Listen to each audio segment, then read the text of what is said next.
What is up, Bigro Nation Army, Soldiers, Fruitcakes, whatever you want to be called? We're back with another Bigro's Tracks of the Week.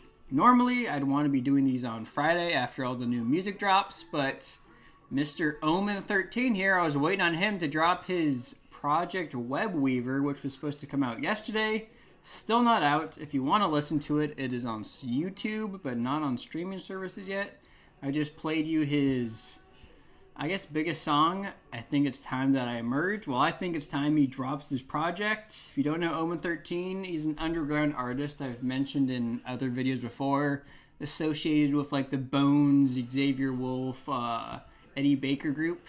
But he usually drops great music. One of my favorite underground artists. I follow him. Don't follow a lot of artists. If you ever want to check out my Spotify page and see what artists I follow, it's a very eclectic group.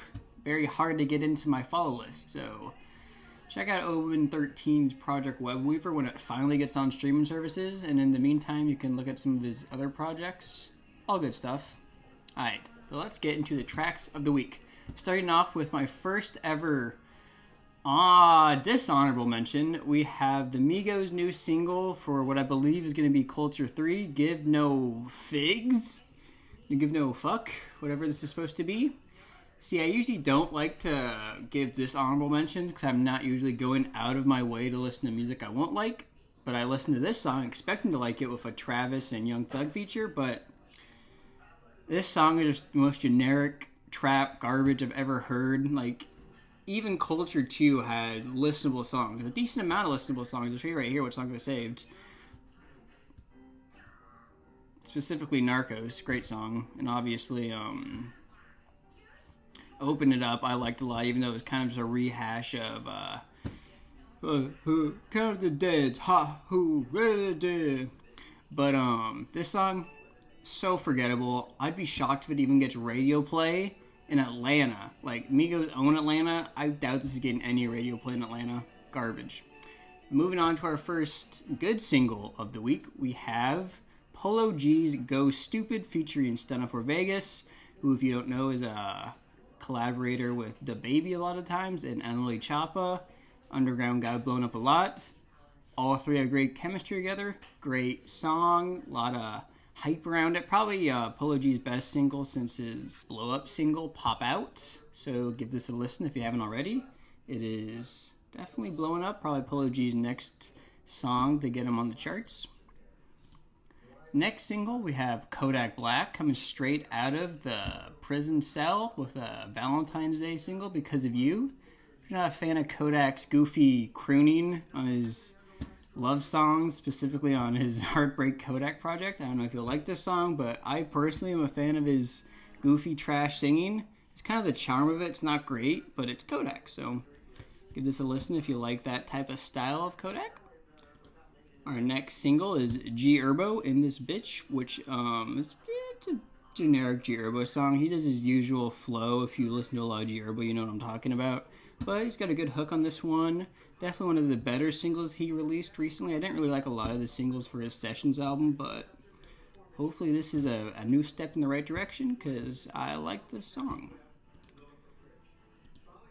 Alright, and for our first album, we have Hollywood Undead's New Empire Volume 1. This is part of a double album release that Hollywood Undead will be doing this year.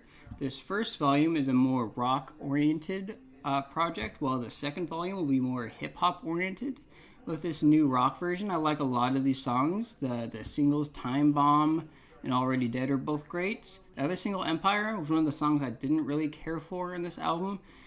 There's just this three-section group of songs right here were the songs I did not like, but overall, the last three and the first three songs, all great rock songs with some features, which Hollywood Undead usually doesn't do, but we got a feature from the vocalist of Good Charlotte and a vocalist from some other hard rock band who I wasn't quite familiar with, but they both do good jobs. Fit with the chemistry of the group. So give this a shot. If you want one song just to see if you're going to enjoy it, I'd recommend listening to Nightmare. Nightmare is probably my favorite track on the project.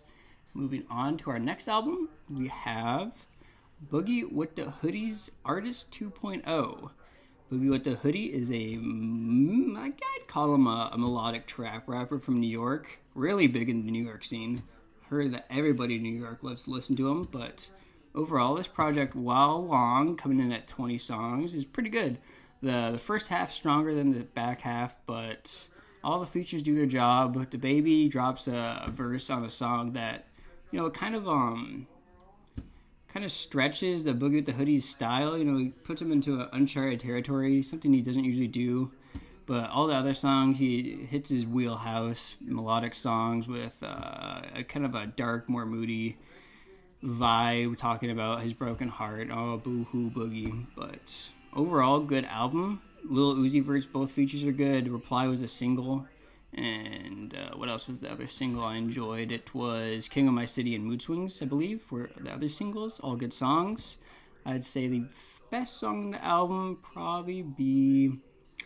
I'm gonna give it to this Young Thug song, Might Not Give Up. Overall, good album by Boogie with the Hoodie. And our final album of the week goes to... 2 hours later. Alright, while we're waiting, let's see what our friends have been listening to. Cameron Quinn, my cousin, has been listening to Green Day's Take Back, which I'm not familiar with. And then Aquatic, Benjamin Quinn, has been listening to Shooting Star by Young Thug. Both songs I'm not familiar with, but I guess give them a shot. These two got some good musical taste, so I assume they're good songs. While we're waiting, let's also thank our sponsor, Dollar Shave Club? No. Play a Memory, try Premium. See, don't let Spotify gyp you unless you got a student discount. Just make new accounts and get premium, because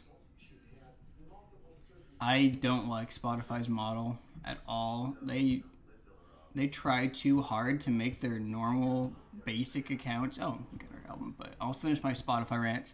They try way too hard to make their basic account like borderline unusable to get you to buy premium, and that makes me not want to buy premium, because I'm not going to let them force me to buy it just because their basic model is so trash. So don't give Spotify money until they change their business model and start fixing with their interface and not just changing it willy-nilly. Like, one of the new updates got rid of the album page, so when you go to albums, it's only albums you follow, not all the albums.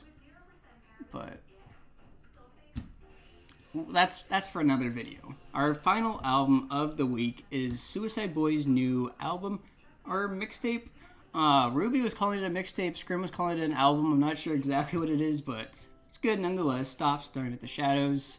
Overall, lots of great songs. Really shows how much they've grown in their sound. Lots of different variations, not just kind of the usual Suicide Boys that you'd expect. My favorite songs are the opening track, Mega Zeph, which is the biggest banger of the album, and then Bizarro, which is kind of a more laid-back, mellow banger, but the two songs I think I like the best are Mega Zeph, Bizarro. The two singles, Scope Set and Fuck Your Culture, are both great too. Overall, great project overall. Hope you guys enjoyed the tracks of the week. I just pointed at somewhere that was not the camera, but whatever. See you guys in the next one, hopefully coming out Friday. For my life, can't say that, girl. Don't tell me you could say that shit. All she want is payback for